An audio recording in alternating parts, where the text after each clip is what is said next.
Concrete is the most used material on Earth after water, and the gray powder that holds it together, cement, is made by setting rock on fire at 1450 degrees.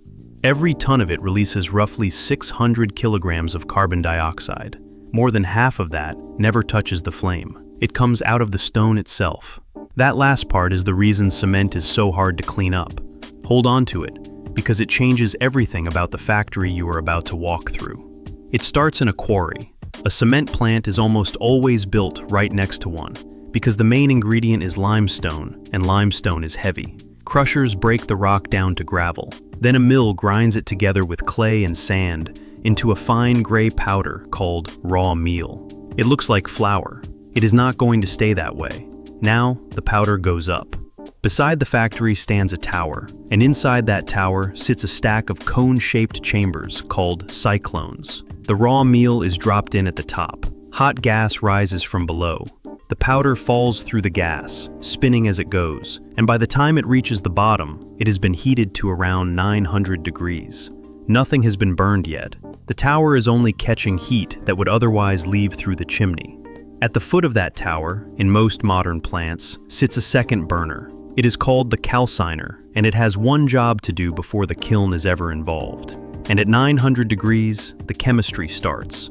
Limestone is calcium carbonate. Heat it hard enough, and it breaks apart. What you want is the calcium. What you get, whether you want it or not, is carbon dioxide. It sat locked inside that rock for millions of years, and the heat simply lets it go. This step is called calcination, and it is where most of a cement plant's emissions are actually born. Then comes the kiln. Picture a steel tube 60 meters long or more, wide enough to drive a car through, tilted slightly downward and turning slowly on its support rings. At the low end sits a flame. The powder enters at the high end and tumbles down towards it, getting hotter the whole way. At around 1450 degrees, the material stops behaving like powder. It half melts. The calcium fuses with the silica and the alumina from the clay, and new minerals form that did not exist before. What drops out at the bottom looks nothing like what went in. Dark gray lumps, hard and glassy, roughly the size of marbles. That is clinker. Clinker is the real product of a cement plant.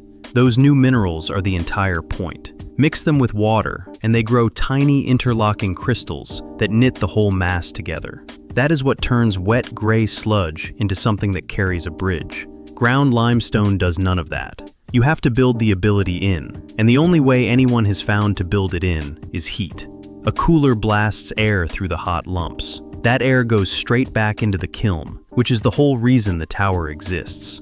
Then the clinker goes into a mill with a small amount of gypsum, around 5%, which stops the finished cement from setting the instant it meets water. Grind it fine enough, and you have cement.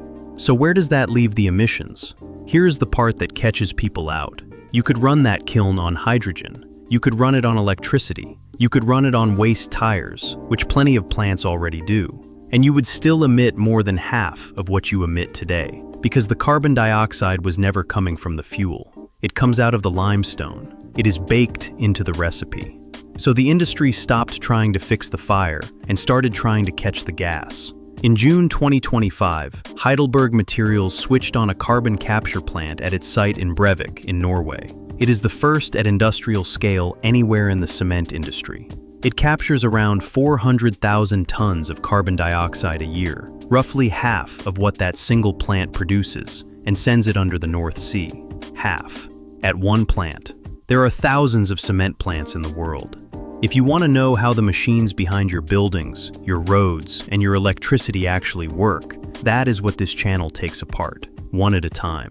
Subscribing costs you nothing and keeps the next one in front of you. So the next time you walk past a construction site, look at the gray. It came out of a quarry, it went through a tube of fire, and the part that is missing from it is in the air above your head.